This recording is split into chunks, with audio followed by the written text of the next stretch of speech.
Look up on the stage. It's a comic book. It's a play. It's Hollywood Babylon Comic-Con Theater. With your hosts, Ralph Garman and Kevin Smith. Spring has sprung in Gotham City. And in stately Wayne Manor, millionaire Bruce Wayne and his young ward, Dick Grayson, are enjoying an all-too-rare respite from their never-ending battle against crime. Mercy me. You're going to look so handsome for your date, Dick. Indeed, she's one lucky young lady. Gosh, Bruce, I'm the lucky one. Bonnie Linseed is one of the most popular girls at Woodrow Roosevelt High. Yes, as well as the niece of the mayor, who, by the way, mentioned to me that she's quite the amateur paleontologist. I bet she'd like to peruse this collection of priceless fossils from the Gotham Museum of Natural History. And at that same moment in Bruce's study... One moment, Commissioner. I'll summon you. Excuse me, Master Bruce, but I was dusting your study, and I was able to locate that treasure on fossilization by Professor Reddington that you were searching for. Yes. Thank you, Alfred. Come, Dick. Let's give it a once-over. It may provide some useful dinner conversation for your date tonight. Gosh, yes. Yes, Commissioner. I almost hate to bother you with this, Cave Crusader, but a very valuable shipment is going out on board the Gotham Express today. Its final destination is a city that's well known for its vigorous criminal element. Frankly, I have concern for its safe arrival. You're referring, of course, to the priceless fossil collection owned by Italian adventurer Franco Bolo that the Gotham Museum is generously loaning out to that city's counterpart. Rest assured, Commissioner, it will not leave my sight until it arrives there securely. Goodbye. O'Hara, I have no earthly idea how that man knows all the things he does. Sure, and let's just be glad that he does, for all our sakes. So, the Shakespeare bust head is opened and a button is pushed, and we hear... Shucks, Bruce. I guess I'll have to call Bonnie from the Batmobile and break our date. Nonsense, old chum. I can handle this on my own. As Bruce Wayne, I'm the chairman of the museum's board of directors, and will raise no suspicions if I accompany the exhibit aboard the Gotham Express. Besides, socializing with the fairer sex is an important part of any young man's upbringing. Golly, thanks, Bruce. Later that day, in the luxurious VIP passenger car of the Gotham Express, Bruce whiles away the time with intrepid Italian millionaire archaeologist Franco Bolo. Frankly, I was surprised to see you here, Signore Bolo. Surely an adventurer of your caliber must be bored by a simple cargo delivery. I've spent many years and many thousands of lira to amass this collection of rare prehistoric fossils, Signore Wayne. I've even risked my very life. I am protective of them like they are my children. I could not bear if something were to happen to them. Well, you can trust they'll be safely transferred. Fossils are the keys to the door to the past. As museum chairman, their safety is my duty. My duty to the museum, to prosperity, and to all mankind. Well said, Bruce.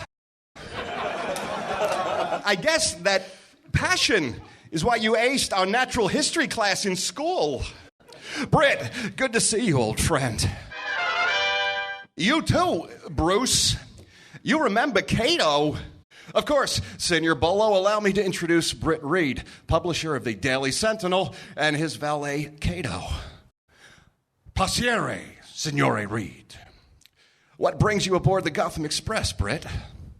Well, this fossil exhibit coming to our town is big news, Bruce. I'm putting it on the front page of the Sentinel. Maybe I can buy you a cup of coffee and get some background from you. Certainly. Excuse us, Signore Bolo. Here you are, gentlemen. Thanks, Cato. I'm kind of surprised to see you here, Bruce. I would think babysitting a train full of valuable artifacts would be a job for Batman, not a millionaire playboy. Well, from what I know about Batman, I would wager he's got a watchful eye on this train right now, Brett. I hope you're right. The Sentinel's underworld sources tell me there are some rumors some criminal types might be making a play for this shipment before it even reaches the city's museum. Does that mean the Green Hornet and his masked accomplice? Well, I hope not, for Batman's sake. He's a pretty tough customer. So is his masked accomplice. Who really should have his own nickname. The Black Bee? The Doc Wasp? No. In fact, I heard the last time they crossed paths, the Hornet escaped from Batman. Really? I heard Batman let him go. Let him go? Well, that doesn't make old Bats much of a crime fighter then, does it? Oh, he seems to do okay, Britt. I think your own city could benefit from a mysterious caped crusader. A crusader, maybe, but I don't know how that caped part would go over. I happen to think Batman's cape is quite stylish. Certainly more so than a green hat and overcoat. The train suddenly screeches as if to a halt. Mr. Reed, the train is stopping. Quickly, too. Yet I don't hear the brakes being applied. Strange. Outside the train tracks, there's some goo that the train is hitting. I'm off to see the engineer in the locomotive and get to the bottom of this. You two stay here. No way. If there's a story here, the Sentinel's going to have the scoop. Austrian Cato and I are coming with you. What's the meaning of this? Why are you stopping the train? That's just it. I'm not stopping it. I got her throttle wide open, but she ain't budging. Somebody put something on the tracks, and whatever it is, it's stronger than we are. I think I better have a look. Keep trying to break free. Seems to be some form of adhesive or glue. What kind of glue is more powerful than a locomotive? Let's go, Cato. We need to, file this story. Yes, you do that, Britt. And I need to, alert the museum security team. Bravo whiskey to Dog George. Do you read, Dog George? Meanwhile, at the Root Beer A-Go-Go, a hip, trendy eatery for Gotham's younger set. And so I said to Kathy, who do you think, Dick? I like your cufflink is flashing. It is? Yes, it is. It's the latest in men's fashion from Londinium. Groovy, huh? Excuse me, Bonnie. I'm gonna find that waiter. I'm starving. But you just had a Boat Buster burger. Guess I'm having a growth spurt. I'll be right back. Dog George to Bravo Whiskey. I read you, over. I need you here, Dog George. Fly immediately to my coordinates via the Batcopter. I fear there's skullduggery afoot on this train. Over. Gosh, it's a good thing you suggested we wear our two-way bat cufflink radios. I'm on my way. Over. Roger, Dog George. Over and out. Now, what to tell Bonnie? Holy heartbreak. Now, to check on the train's precious cargo. Mr. Wayne, I was hoping to run into you during this little undertaking. Oh my, you look as if you've come about to become unglued. I believe I could help you with that. In the name of the Board of Directors of the Gotham City Museum of Natural History, I demand you and your men unhand those crates. Oh, please don't try to play the hero, Mr. Wayne. It doesn't suit you. My soldiers and I are leaving this train with these precious fossils. If you try to interfere, you will find yourself permanently plastered by a glutinous glue gun. So there's a shrill sonic sound in the back. What the fuck was that? I don't believe that's in the book at all. The doors What the blown devil open. is that noise? Enter the Green Hornet and Cato. All right, Pinky. You're about to learn what happens to those who try to pull a job in my territory without cutting me in. The Green Hornet? Come on, boys. Let's stick it to them. Glue guns are going off left and right. Watch it, boss. It looks like this stuff took out the guards. Oh, right on. A little fight music. Try to take out the glue guns. I'll handle these cotton candy commandos. Kato throws a hornet dart. It hits one of the what would you call them? Side henchmen. One of the gum core there. Right in the hand. Yeah! Karate there is. A sound in the background. Bruce Wayne's ear picks up something. He rushes to the window of the train. Good lad. Thank goodness you've arrived, boy wonder. We see Robin hanging upside down from a ladder hanging from the Batcopter. And he's carrying a briefcase. Batman's already on the train. I'll go tell him you're here. Good idea, Mr. Wayne. And please give him this important piece of bat crime-fighting equipment. Catch. Robin drops the briefcase into Bruce Wayne's hands. Bruce Wayne runs down the train corridor, obviously to go get changed, as Robin flips off the Batcopter and lands on the train top. Meanwhile, Bruce Wayne opens the suitcase to find Batman's uniform inside. Fight on, men. As for me, a masterly retreat is in itself a victory. Their leader is making a break for it, boss. Of all the blasted luck, I'm being chased by Arnold Schwarzenegger. I'll be back.